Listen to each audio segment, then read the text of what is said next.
Boleh Bu sambil duduk, sambil minum ya, jangan lupa ya, soalnya memang hidrasi, nambah cairan lagi itu perlu banget setelah tadi olahraga seperti itu, apalagi yang belakang kena matahari. Nah, tadi saya udah ikutan loh, ternyata seru juga loh, walaupun salah terus. Selain apa namanya gerakin ini, ternyata melatih otak juga itu, soalnya harus ini kan, oh yang kaki kiri diangkat, tangan kanan yang digerakin. Nah kayak gitu tuh ngelatih otak juga biar seimbang. Terus habis itu tadi gerakannya banyak yang kayak gini juga, yang kayak gini, jadi biar sininya tuh nggak frozen, nggak kaku. Kok ada yang tuh saya cuma bisa ngangkat cuma segini aja, nggak sampai gini. Nah berarti seninya itu tuh kaku, itu udahan. Makanya harus selalu dilatih, diputer-puter, digerakkan. Nah kayak gitu. Nah kalau andaikan yang kita lakukan ini pagi hari ini tadi dilakukan di rumah, nah itu manfaatnya oke banget. Jadinya nggak cuma di sini kan 2 minggu sekali aja. Nah kalau di rumah dilakukan sendiri kan ada rekamannya tuh, boleh dilakukan di rumah, dicontoh seperti itu ya Bu, Pak. Nah sambil istirahat sama minumnya, hari ini saya akan, oh ya saya mau minta maaf tadi telat karena masak dulu. Nah terus pagi hari ini kita mau belajar tentang herbal. Nah sebenarnya bukan kompeten ya, soalnya saya memang nggak belajar tentang herbal ya Bu, tapi kita belajar tentang aman nggak sih minum herbal untuk orang-orang dengan hipertensi. Nah di sini kan banyak banget ya pasti. Ada yang tahu nggak biasanya yang dikonsumsi itu apa? Yang herbal kandungannya apa? Daun kelor, oke, terus jahe, oke. Seledri itu paling rame. Terus daun salam, bawang itu biasanya apa Bu? Daun sirsat, oke. Nah memang banyak banget. Nah definisi herbal itu apa sebenarnya? Definisi herbal adalah menggunakan bahan alami, entah itu bagian dari akar, batang, daun, biji. Nah, untuk diambil khasiatnya. Nah, sebenarnya di Indonesia itu memang dari jenisnya dulu deh, dibagi jadi 3 itu kalau di Indonesia itu. Ada yang namanya jamu. Jamu itu dari tanaman-tanaman itu biasanya paling sering rimpang kan, kunyit, terus kencur, jahe, nah kayak gitu. Yang dipercaya dari dulu, ada khasiatnya turun-temurun, gawe dewe, gawe rumahan, gawe yang dijual keliling itu. Nah itu namanya jamu. Nah yang kedua itu ada yang namanya, namanya itu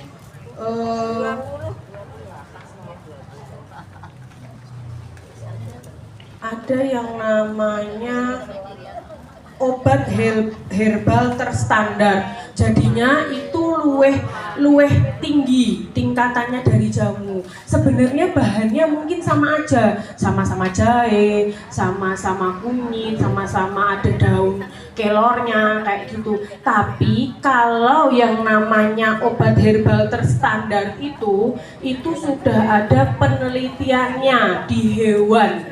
Jadi di hewan dulu. Obat yang kita konsumsi sekarang itu jauh Bu perjalanannya, dari bikinnya, terus habis itu dicoba ke hewan, oh terbukti nggak ada efek sampingnya, dilanjut ke orang sakit, habis itu dicoba ke orang sehat, jumlahnya bertahap dari berapa ratus jadi berapa juta. Nah bikin obat itu sepanjang itu. Nah kalau yang namanya obat herbal terstandar tadi itu baru ke hewan aja. Nah itu, jadi kalau ke hewan itu ini loh ginjalnya jadi perbaikan loh, oh penyembuhan penyakit ini di hewan tikus, contohnya biasanya tikus, marmut, nah kayak gitu percobaannya itu membaik loh. Nah berdasarkan di percobaan di hewan. Nah, terus yang ketiga adalah fitofarmaka. Itu paling tinggi, jadinya memang sudah terbukti dia diambil ekstraknya, terus habis itu udah dicoba, udah dibuktikan bahwa kandungannya itu memang bermanfaat. Nah, jenengan bisa tahunya dari mana? Biasanya ada logonya dari jamu-jamu itu. Maksudnya mau memang keliling itu kan jamu ya itu ya Bu, jelas itu jamu. Nah, sedangkan kalau yang andaikan sasetan segala macam atau OBH aja, yang OBH hitam tok loh ya, bukan yang OBH kombi itu, bukan. Jadinya ya tapi yang OBH obat hitam tok itu pasti ada logonya itu. Nah, logonya. Nah, yang terakhir kalau fitofarmaka itu logonya kayak apa ya, kayak gini ya. Cabang gitulah pokoknya bintang-bintang, nah kayak gitu. Jadi bisa ditahu oh bahwa oh ini udah ada penelitiannya, oh ini udah terbukti, itu ada logonya setiap produk.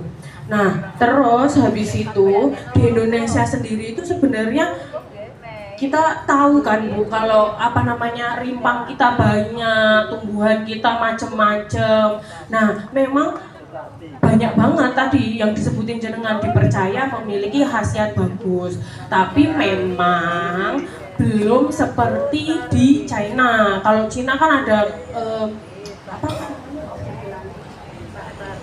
Ginseng. Nah, ada ginseng. Jadinya kalau di sana itu ada sekolah khusus untuk pengobatan alternatif seperti itu. Jadi memang sudah di sana, soalnya memang mungkin kepercayaannya dan segala macamnya tuh ini, dan perkembangan zamannya oke ya. Jadinya apa namanya, kalau di sana berkembang. Tapi kalau di sini memang kalau saya itu belum nemuin yang spesialis herbal gitu, dokter spesialis herbal gitu kok saya belum tahu. Nah, tapi kalau di dekat kita sendiri sebenarnya di Tawangmangu itu ada hobus apa ya? Ya pokoknya itu klinik terus klinik herbal. Jadi penelitiannya di sana obat-obatnya itu dari rimpang-rimpang yang mereka bikin sendiri. Nah, itu ada kalau pengen nyoba-nyoba itu. Nah, itu di bawah, tapi itu di bawah ini Rumah Sakit Sarjito juga. Jadinya jangan khawatir kalau pengen nyoba, andaikan mau mencoba segala macam bisa lihat di sana.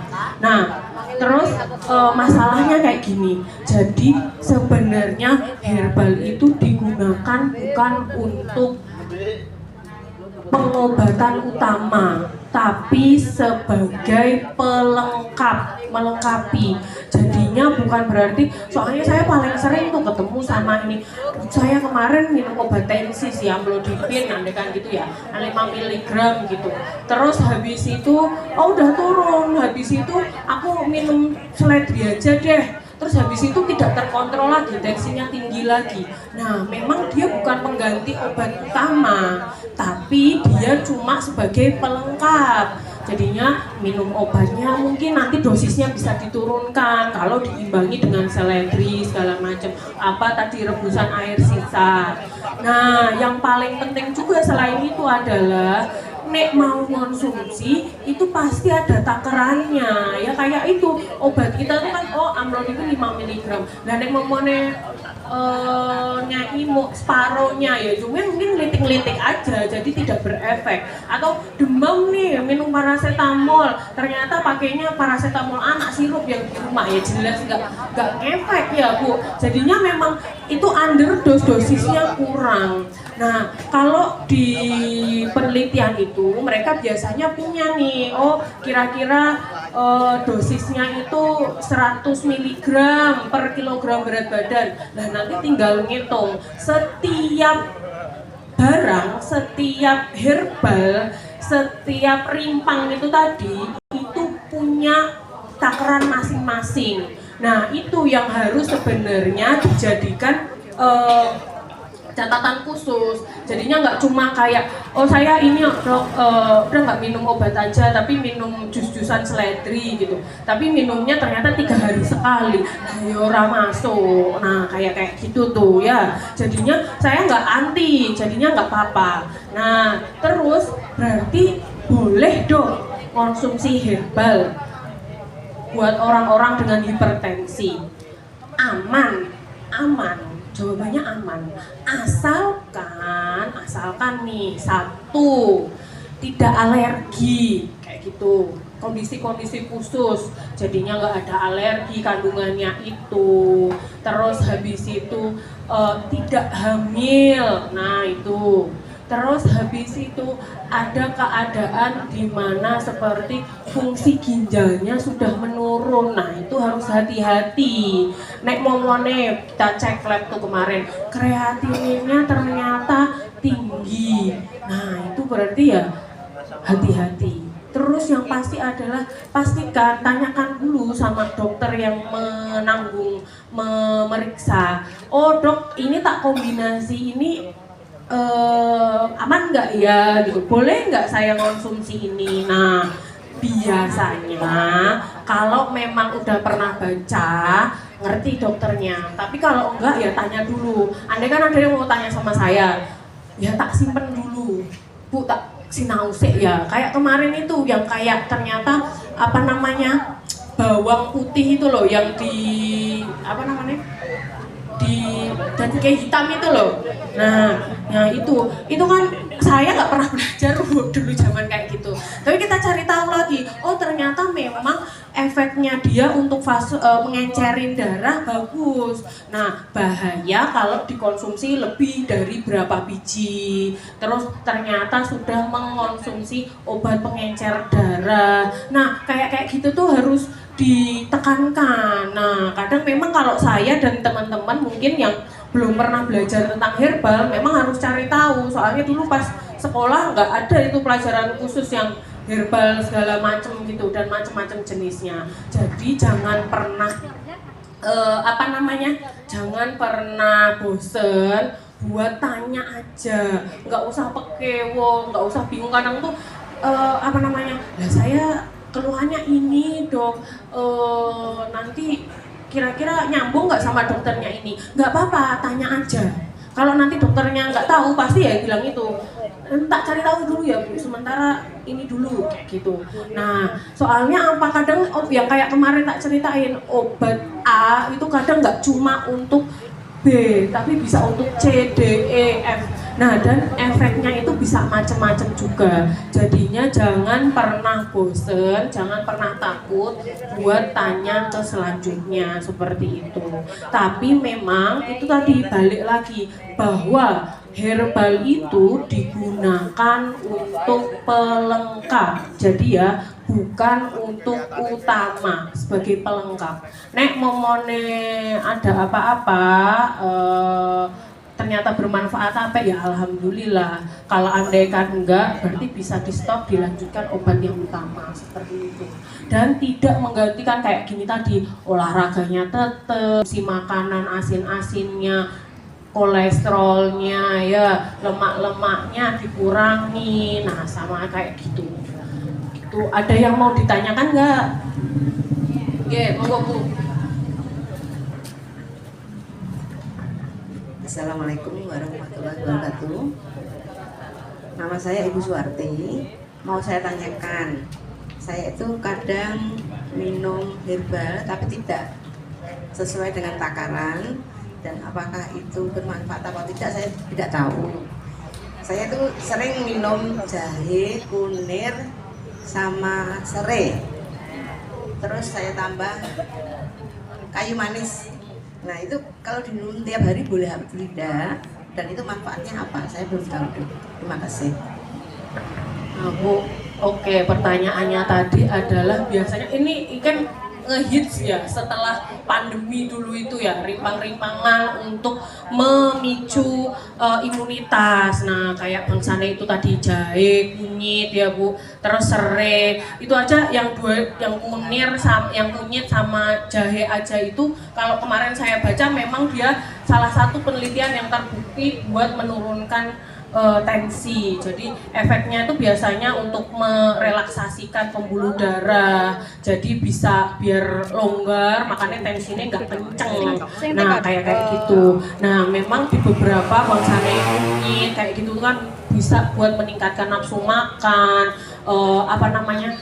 perbaikan buat ginjal, kok salah ginjal, hepar, hati itu, nah kayak gitu. Kalau memang kayak bangsa nenek momennya pernah diresepin kurkumin, nah itu kan isinya kunyit itu tadi, nah itu bisa buat meningkatkan nafsu makan sama perbaikan hepar kalau ada yang infeksi di hepar. Nah memang seperti itu tadi Bu, tapi itu tadi dilihat ya Bu, takarannya seberapa banyak dan fungsi ginjalnya masih oke enggak. Nek momone memang nih jenengan merasakan khasiatnya, mungkin maknya jadi lebih seger, badannya lebih enak, nggak gampang batuk, nggak gampang sakit kayak gitu, nggak apa-apa dilakuin. Tapi ya itu tadi sambil dilihat hasil labnya kemarin bagus apa enggak. Kalau andai kan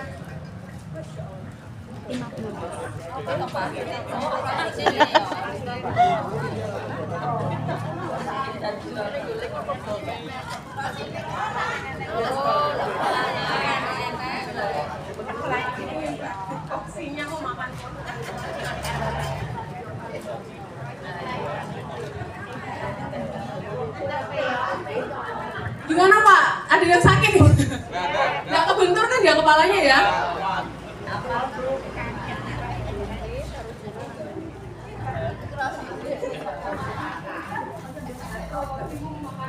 Gak apa-apa, Pak. Cuman patah teh, baik. Tak sambung ya Bu, jadinya itu tadi kalau andaikan jenengan merasakan khasiatnya kok badannya jadi lebih seger, enak, nggak apa-apa dilakukan. Tapi memang itu tadi pengobatan utama tetap diminum, itunya diminum berdasarkan sesuai dari fungsi ginjalnya. Kalau di pas hasil labnya kok ternyata ini masih bagus Bu, ya wes lanjutin nggak apa-apa. Tapi kalau andaikan nih kok udah mulai fungsi ginjalnya terlalu berat ya Bu ya, berarti mungkin bisa itu tadi aku baru bisa ngomong mungkin karena memang ya itu tadi saya nggak hafal takaran segala macamnya ya Bu. Itu tadi balik harusnya kunyitnya itu berapa gram, serainya 3 biji, jahenya berapa gram. Nah yang kayak gitu tuh jadinya nanti nek mau andaikan fungsi ginjalnya mulai ini nih berat nih Bu, mungkin bisa sih seminggu 2 kali, nah yang kayak gitu jadinya, atau mungkin sehari cuma sekali aja minumnya, nggak usah sepanjang hari minum terus, nah yang kayak gitu ya Bu ya. Jadi sebenarnya ginjal itu toh Bu, itu kan nyaring darah. Nah, kalau dia kandungan di dalamnya terlalu berlipat, kita minum setiap hari itu nggak cuma air putih. Teh aja itu tuh kan untuk relaksasi. Dia jadinya memang kayak contoh penggunaan, kalau di penelitian itu dia menggunakan 3 gelas dalam sehari, itu bantu untuk merelaksasi pembuluh darah. Jadinya memang kalau di situ bisa membantu relaksasi pembuluh darah, jadinya tensinya menurun. Nah, tapi ya itu tadi, kalau sampai terus akhirnya kental banget, ternyata minumnya sehari nggak pernah minum air putih, kandungan darahnya itu tuh berbagai macam. Nah, otomatis ginjal itu bebannya berat dia. Kalau andaikan cuma air putih, mineral sedikit-sedikit, apalagi kalau yang tutup orange ya. Saya nggak ngomongin kalau harus beli minum yang tutup orange, untuk beberapa orang aja. Contoh riwayat satu tulang kayak gitu, itu disarankan pakai yang tutup orange. Karena apa? Karena dia itu sulingan, banyu disuling. Jadi mineral-mineralnya itu udah nggak ada. Jadi rasanya nggak ada itu kayak manis-manisnya gitu. Kalau iklan kan ada tuh. Itu ada manis-manisnya, nah itu karena ada kandungan mineralnya. Nah kalau yang oranye itu mesti nek wong pertama kali kebangsaan kayak Cleo, yang kayak gitu Bu. Tapi memang nggak semua harus seperti itu ya, nggak semua. Jadi nggak disamaratakan bahwa ini yang terbaik untuk satu orang.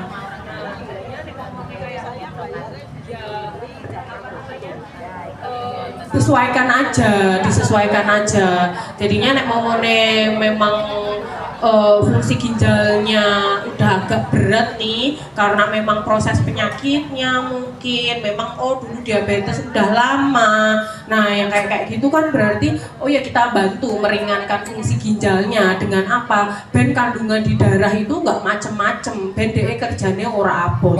Nah kayak gitu ya Bu ya.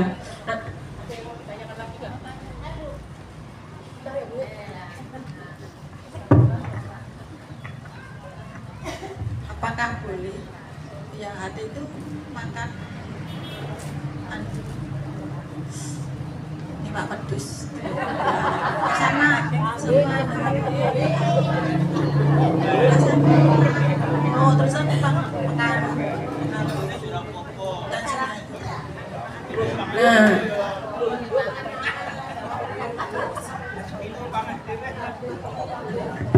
ini bapak-bapak terwakili biasanya. Aku pengen tapi males harap teko. Nah, kayak gitu. Nah, boleh Bu. Bu. Muhammad aja itu kan makanan kesukaannya tuh paha kambing loh. Nyatanya sehat. Nah, kenapa? Karena sebenarnya daging kambing aja tuh kolesterolnya lebih rendah loh dibanding kayak sapi gitu. Tapi biasanya nek kambing kuwi terus aku masih oke. Sate tapi terus habis itu kok ternyata kecapnya banyak. Nah, satu itu. Terus milihnya kok orang dagingnya tapi ada gaje-gajenya padahal gurih banget. Kerenyus gitu kan. Terus enak banget itu. Kerenyus gurih gitu. Nah, yang dibolehkan itu dagingnya, Bu. Terus habis itu saya makan dagingnya kok, Dok, tapi ngambilnya gulai. Dimasak bareng. Jadi milih daging tapi dimasaknya bareng karo gulai. Lah ya sama aja soalnya biasanya gulai itu kan udah tetelane nek sum-sume bareng. Lemaknya itu wes ngeresep jadi kuah. Nah, saya pernah pas saya masih sekolah di Muardi dulu. Ada pasien itu akhirnya aku kayaknya itu udah ada serangan jantung sebelumnya. Akhirnya rumah sakit gara-gara sesak nafas. Kenapa? Habis lebaran makan kuah gulai. Padahal mau kuah. Jadinya saking pengennya sama keluarga cuma dikasih kuahnya, dipikirnya oh dagingnya rasa tapi kuahnya wae gen nenek ngrasake. Lah padahal nek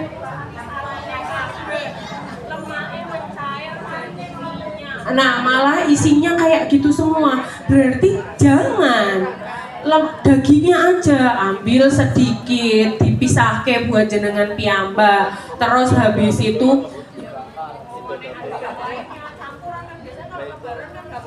berapa potongan macam-macam. Nah itu wes dimasak dhewe, gini dimasak dhewe, dibakar sendiri, diolesin atau tapi bumbu kecapnya juga jangan banyak-banyak. Nah nanti kalau banyak-banyak ya sama aja kan banyak kakean, nanti ya efek lagi ke tensi lagi. Nah tadi yang kedua pertanyaan apa Bu? Oh ngantuk berhubungan sama tensi. Nah itu dilihat dulu. Nek andaikan kayak gitu ya Bu, bisa periksa dulu. Oh lihat dulu tensinya berapa memang. Nah tensinya terlalu tinggi apa terlalu rendah. Oh kok normal-normal aja Dok. Bisa nanti diperiksa dulu sama dokternya. Soalnya lemah, lunglai, lesu, lah kayak 5L itu loh yang kayak iklan. Kurang darah juga bisa. Saking tadi kok aku wedi banget arep konsumsi macam-macam, ternyata gizinya jadi nggak masuk, makanya jadi anemia. Itu bisa. Atau kok terus saya ini Dok semenjak nggak konsumsi makannya juga udah sedikit banget, makanya terus akhirnya nggak ada tenaga.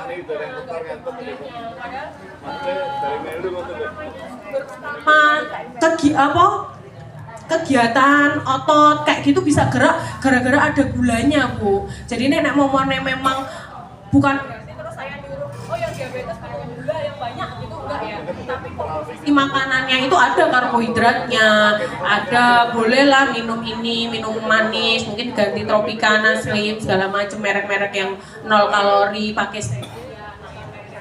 Soalnya memang dari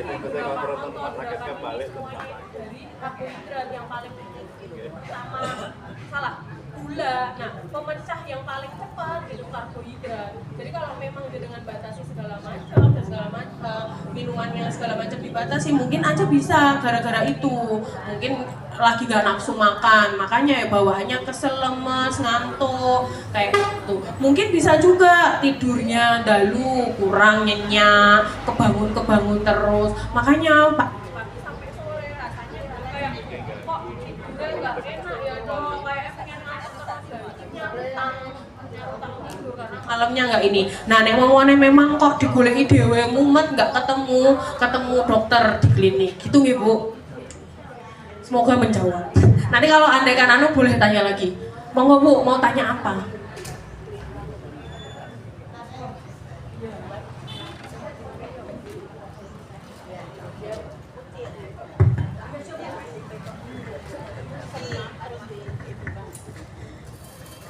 Mau tanya Bu, ini saya itu punya keluhan kalau bangun tidur itu tumit atau tungkak itu buat jalan sakit banget. Katanya anak saya itu mergone kue gula. Nah ini saya kurang percaya, saya tanya Bu dokter ya, apa efek penyakit gula, apa kelainan apa gitu Bu, terima kasih. Diadu Mbak. Kalau aku Bu, Maaf ya Mbak Ayu. Jadi tuh Bu, memang biasanya kalau diabetes itu kan memang efeknya itu bisa nyebabin kayak kakinya ngedebel, namanya hand shock syndrome. Jadinya tangan, kaki segini itu biasanya kayak enek sing mati rasa, ketusuk-tusuk, kayak tusuk jarum-jarum, kebas, kayak terus keringgingan, kayak gitu bisa. Nah, itu tandanya biasanya semene sama semene, makanya hand shock kaos kaki itu, kaos kaki biasanya rasanya mati rasa atau cerenuk-cerenuknya itu nyerinya.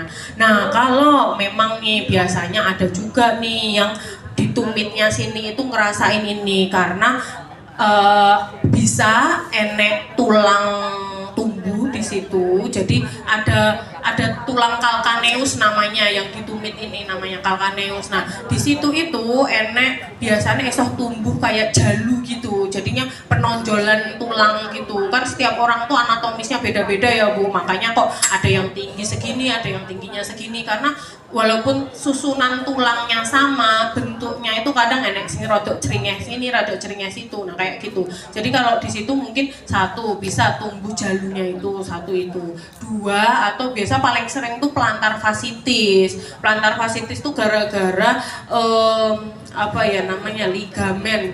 Nek jenengan apa namanya korban itu loh Bu, itu kan ngeleti sing warnane mencirit putih. Nah itu biasanya sing warnane putih ngelapot nih saka daging nempel ning tulang. Nah itu di sebelah situ tuh, sebelah sini ada manjang ke depan gitu. Nah dia kalau andaikan meradang, contoh nih sering pakai high heels atau sing jinjit-jinjit gitu, terus habis itu mungkin berat badannya berlebih atau apa namanya jarang olahraga. Nah kayak gitu tuh bisa sini kaku, makanya nyeri. Biasanya bangun tidur, khasnya itu bangun tidur kerasa banget. Nanti kalau buat aktivitas meneh enak biasa, tapi kadang nanti kalau udah kayak gitu lama nyeri lagi itu biasanya.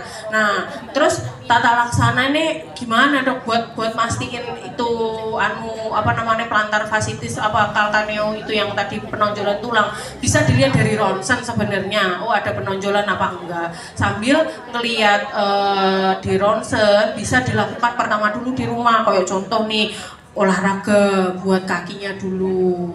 Terus faktor resikonya tadi kayak misalnya andaikan kegemukan, aktivitas jalan lama. Jadi kalau andaikan kegemukan ya berarti diturunkan berat badannya.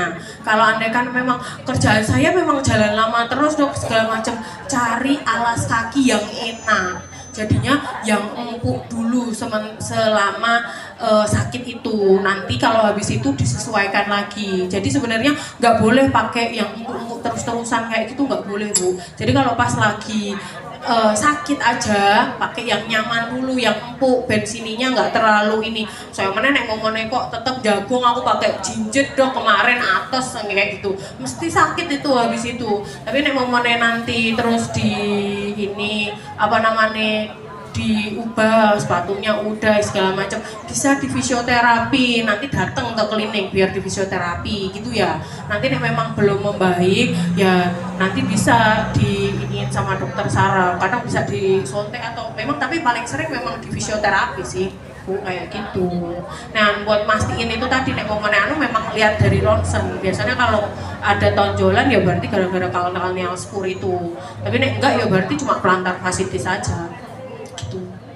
Jadi pilihannya antara dua itu atau memang efek apa namanya diabetes. Tapi memang kalau mungkin ngarahnya ke arah plantar fasciitis sih, nah aku mungkin. Gitu.